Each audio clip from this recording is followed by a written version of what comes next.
Hello everyone, welcome back to my channel. This is going to be a pick a card reading to find out how you can get out of your own way this year. If you know that you are your biggest enemy and the only block is you, then this is the perfect reading for you. So we're going to have two piles. Pile 1 is this smoky quartz. And then pile 2 is this clear quartz. So go ahead and choose your pile or both if you feel called. And we'll start right away with pile 1. So for those who picked pile 1, let's see how you can get out of your own way this year.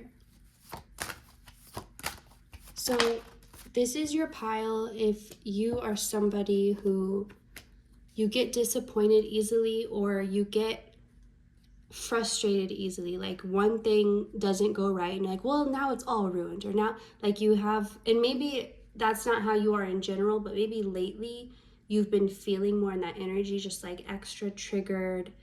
It's almost like you're preparing for things to go bad and expecting them to, so that when they do, you'll be prepared and it won't catch you off guard. So it's almost like you're preparing for a disaster even though there are no signs that there are going to be one. So you're being encouraged to look at the difference between a healthy fear, which is like, let's say you find out where you live a big blizzard is coming, and so the news is saying to stock up on food and groceries because you might not be able to drive at all. And so it's healthy to have a little bit of fear in a sense that, okay, I better prepare for this. This is something that could happen, but it's not to the point of freaking out. It's just acknowledging that there's a potential here, so I better prepare. Noticing the difference between that type of preparation, which is fine and healthy, versus preparing for things when there are no signs that something is going to go wrong or that something could go bad. So when you're overly prepared for that, it keeps you in a mindset of believing that's going to happen. And even if it doesn't, all you focus on is the times that it does to validate, oh, I knew that was going to happen. And so you start to develop the belief that that type of thing is always reoccurring in your life, and you need to be prepared because you're always gonna be disappointed. So I think you've tuned in too much to disappointments and to things going wrong so that you're prepared for that, but you don't put an equal energy towards the potential of things going right or things working out well. And so you have this imbalance in your perspective, and it's causing you to think things are worse than they really are. It's like you, in your mind, you think of the worst case scenario and it could potentially be that, and that's what you prepare for. So it's almost like you're expecting everything to turn out in the worst way that it possibly can, but that's completely unrealistic and that just doesn't happen. But if you believe that it does or that it will, then all you are is living a life expecting one bad thing after next. And that could be where you find yourself at this point in time. So you are in control of this, even if you don't feel like you are, because it is a belief and it might not be easy to rewire or redirect, but you have to work consistently at it to develop that new belief and those new brain pathways. So you're just being encouraged not to stop preparing and stop worrying, because that, to completely stop, I don't think you're at a point where you can do that yet, but to just start to give more energy towards the idea that things could go well. So it's more of a balance. Instead of putting all your bets on things going wrong, put half as many as things going right, because having that 50-50 outcome or that 50-50 belief is still truer than believing it'll always turn out bad. But even 50-50 isn't accurate, because almost, and I don't get caught up on the exact percentages, but it's more a good majority of the time things do turn out even better than you could have expected. That's what's common. That's what can be expected. Now, there are a few times something doesn't turn out well, or it turns out maybe worse, but it's not like It's never going to be that worst case scenario that you're imagining in your mind. It'll never be that bad. And even if things do go bad or in a way you fear, it will never feel as bad as you're making it in your mind. And the more you make that your truer belief than that everything that can go wrong will, the less you'll feel like you need to prepare for things in a negative sense, and you'll just feel at peace, and you'll feel like you can handle things as they come, and you realize that being in a state of peace is actually how you can be the most prepared for anything, even for things to go horribly wrong. Still being at peace, that's where you're going to be prepared, because that's when your mind is thinking clearly and you can make the best decision and think quickly. Whereas if you were under pressure, you're not using your right mind. So let's see what else. For pile number 1, how can they get out of their own way, get out of their own head this year? The Wheel of Fortune in reverse. So the opportunities you desire, they're here now for you. It's not something you have to wait for or work for. It's something you have to just stop blocking and stop assuming it's going to turn out bad. It's like before you even take the chance, you're so committed to the idea that you're going to fail that you don't even take the chance. And that's really where your block is when it comes to being your own worst enemy. You have a lot of power, but when you're turning that power in on yourself to hold yourself back, you're going to be held back, because that's how powerful you are, that you can even hold yourself back. But you don't, if you channel that energy instead towards powering the idea that maybe things are working out for you, maybe it will be better than you expect, and maybe that feeling that it's all going to go wrong is just a feeling and it's fleeting and it's not who you are. Like thinking in terms of that, that's really going to help you feel more balanced. So ask yourself if what you believe makes you feel balanced. And if it doesn't, that's how you can know if it's in alignment with your truth or not. What else for pile 1? How they can get out of their own way. So refer to your so you're being guided to notice you have 2 separate feelings. You'll feel one in your head and one in your heart. And maybe you already think of it like this, like you always think of your head versus your heart. But you're being told that you're too much in your head and you need to tune into that heart feeling more, because I feel like a lot of times it could be telling you completely opposite things and you're torn between what to trust, because it seems logical to trust the mind, but the heart is so loud it seems illogical to ignore it, and so it makes you confused. But you're being guided to trust your heart in this sense, because that feeling is a truer feeling of who you are, and then the feelings that go through your mind, those are the more temporary, fleeting ones. And then the feelings that come from your heart, that's your spirit trying to speak to you in the best way that it knows how to reach you.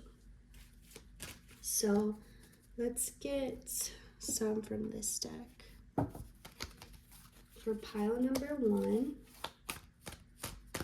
how can they get out of their own way this year? Pile number 1. So the biggest thing is like, don't start a problem before it even begins. It's like nothing's going wrong, everything's going right, but you have to find something that's going to go wrong because you're so eagerly expecting it to. It's like you'll find it even when it's not. So even when everything's going according to plan, you'll still be like, well, actually this is not the right shade, or actually that, like, it's like you'll search for something to be wrong. So you have to admit to yourself that you're doing that you're trying to find a problem to justify your belief that it's going to go wrong. You've become addicted to this. And once you see that, and once you see it as an addiction and not as a healthy way of thinking that's actually helping you, it's going to be that much easier to let go of. So yeah, you've become addicted to finding a problem even when there isn't one. And so you've convinced yourself that everything has a bunch of problems only because it's almost to the point where you will create a problem if there isn't one, just so that you can say that there is.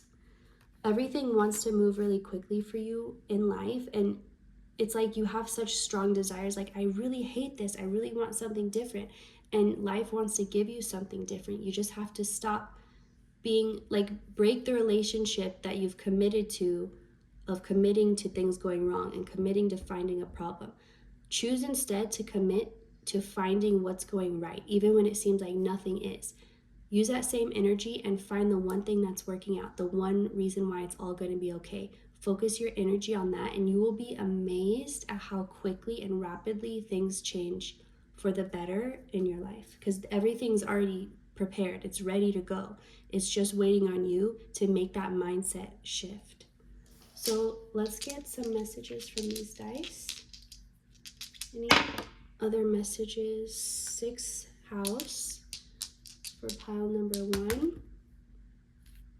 6th house, Leo, and I think that's okay, Uranus. So let's see.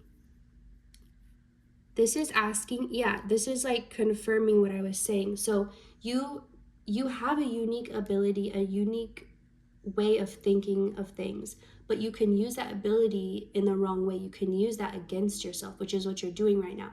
You're being asked to use the unique way that you exist in life, or that you go about your daily routine, and use that to support what you desire rather than supporting what you fear.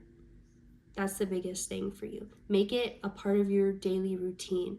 You could even do something like, before you eat or before you drink something, set an intention over what you're eating or drinking, so that you can be consuming that, and it can be an intentional process. In every little way you think of, even when you're in the shower, you can imagine the water cleansing away the old energy. It doesn't matter what you imagine. You can make it up how you desire, but just in little ways. It doesn't have to be a big, huge thing or like a ritual or anything like that. Just have the intention, and in everything you do, put the intention in that too. You can even ask to be given a more positive mindset, ask to be given a more optimistic mindset, and just ask to feel lucky. Be like, show me what it is to be lucky. I want to experience that. I want to experience things magically, mysteriously going my way, because that's what life wants to do right now for you. All you have to do is allow it, by letting go of the belief that that can't happen, and it's more likely for everything to go wrong. So that's all I'm getting for you, pile 1. Thank you so much for your time and watching, and I will see you next time. All right, hello pile 2, all those that picked this clear quartz. This is going to be your pile. We're going to find out how you can get out of your own way this year, how you can stop being your own biggest enemy or biggest block. So for those who picked pile 2, let's find out, how can pile 2 get out of their own way?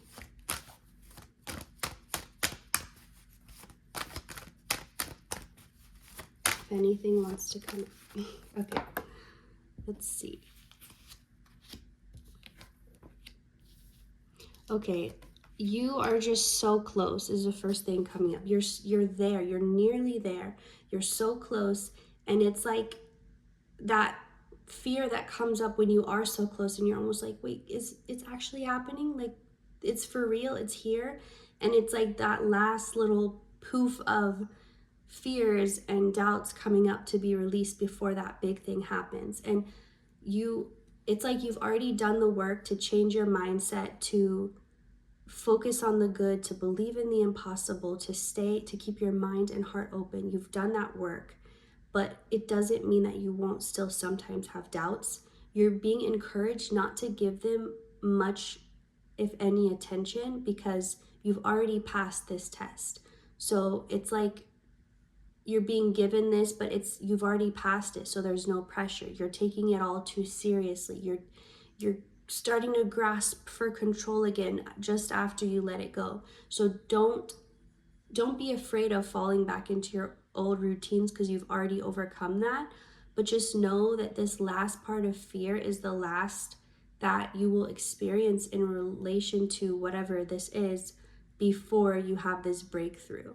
So you're already there. It's just that anticipation. Like, what if this was all a dream? What if this isn't real? You know, that those last doubts before the thing happens. So understand how close you are. You're at the door of it. So let's see. So yeah, don't even entertain your worries right now. Don't entertain your fears. They're not a block.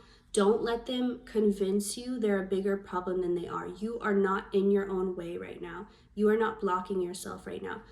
But you could by believing that you are, if that makes sense. So it's like these fears are wanting to trick you and be like, see, I'm in your way. But you're like, no, there's nothing in my way. And I'm not going to give attention to that thought or idea. My path is clear and I'm on it and nothing is in my way. Just have that type of mindset. And confirmation with the Chariot, you are moving forward. It doesn't matter if you don't feel like you are or if the pace is slow at the time. You are moving forward. You are not where you were and you're in a new space. Everything's new, which is also kind of inducing these fears because you're still a little bit going back to the brain pathways of associating the unknown with fear, which is what you used to have to do in survival mode. But now that your heart is open and that you've accepted things can be better, even if you can't imagine it, even if you don't believe it, even if you don't feel it, you just know, you have this inner knowing that it can be better, it can work out. And you're choosing to focus on that feeling, fuel that feeling above anything else. You've been on this journey and it's felt like lifetimes in this lifetime alone. It's felt so long. It's felt like in ways you can't even describe. Like you couldn't even tell another person about it. You wouldn't have the words. You're exhausted, but you're focused. You're somehow like dead without energy, but at the same time full of life. It's like you're all of the things that you can be right now. And trying to understand or define it would just be a headache and a mess. So you're just kind of forced to surrender to the chaotic yet calm feeling that is around you at this time. But the biggest thing is to not allow these doubts to psych you out and to believe that there is something blocking you, because there's truly not. Your path is clear. That's what keeps coming through. Your path is clear. So how can this pile feel less like they're in their own way? So as I said, you've opened your heart already and you're choosing to believe in the more loving way, even if you can't perceive it yet, even if it doesn't feel real yet, you're still choosing it and you're making that conscious choice. And this next step is for you to feel confident in your own decision. Back yourself up. Like, yeah, that's the decision I made. I'm going to stand by it. I'm going to trust myself. I'm going to see it through. Have that confidence in yourself. That's kind of that last step that's going to overcome this last cloud of fear. It keeps appearing to me as like a little poof, like a little cloud, like it's air that's just going to go away. Like it's not something that could, like you can obviously walk right through a cloud. It's not actually blocking your path. It's there. You can see it, you can perceive it, but it's not something that could block you. And if you think of your fears as literally just a cloud you could walk through, that's going to help you understand why you can both perceive it, but why it's not a block. So your whatever material, whatever atoms you're vibrating at, or whatever rate your atoms are vibrating, are able to phase through whatever material your fears are vibrating at, if that makes sense. So just stand by yourself, your decisions, and just trust yourself right now. Trust the part of you that knows what you don't consciously know. Trust the higher version of you. Trust the part that's guided you here. It's not going to bring you this far just to let you down or leave you hanging. So you've already done the work. You've come all this way. Allow yourself to feel the confidence in all that you've overcome and all that you've been through and where you are now. Allow yourself to feel confident in that, because if you can't feel confident in yourself now, you're never going to. Something isn't going to happen that'll make you feel more confident. It has to be a choice and something you consciously fuel until it becomes strong enough within you, or as strong as you desire it to be. So, any other cards? There are still things behind the scenes that you can't know about that Spirit is working on. So trust that all the parts that you're like, but what about this? Or but what if this? Or this still hasn't been taken care of. How can I move forward in this area if I still have to wait on this? And all these what ifs, trust that it's all being handled. Even the things that feel insignificant, or you're like, well, Spirit couldn't really care about that. That's just something I care about. Every little thing, even things that aren't that important to you, are being taken care of. That's another thing that you're being guided to have confidence about, and not putting it all on your own shoulders. And you already know that, but this is just that extra confirmation you needed. So again, last thing coming through is that you've already done it. You've already moved on. You've already overcome it. So don't allow yourself to be tricked into thinking you're still in it. And just like I was talking about moving through a cloud, in this picture, that's almost like what they're doing. Like if this cloud was the fear or even darkness, you can't see, but you can still walk through it. You can still move through it. And that's what you've done. You've already done it. That's why it's coming up in reverse. So you were guided by your intuition the whole way. Nothing stopped you. You persisted. You kept going despite your circumstances. And now you're at a place that you don't realize it yet, but you've made it. So have confidence in that. And let's see what messages the dice have for you for pile 2. Moon, which we have here too. It fell right on the moon. How cool. Okay, so Moon, Aquarius, and 8th house. So you're being guided to trust your night vision. So whatever senses you use to navigate the darkness, the shadows, the unknown, the unfamiliar, whatever you use, it's not the same way that you navigate the obvious and the known and the light, but it's still a method of navigating. Just like how night vision looks different than regular day vision, but it's still vision either way. So understand that you have abilities in the dark and in your own darkness too, in your own confusion, in your own pain, in your own sadness, in your own fear. You still have abilities to see through that and to get through that. Have confidence in that ability. Have confidence in yourself that you can make it through anything, and you're not going to be surviving everything. You're actually going to be thriving through it. So have that confidence. That's what's coming through. And thank you so much for watching pile 2, and I will see you next time.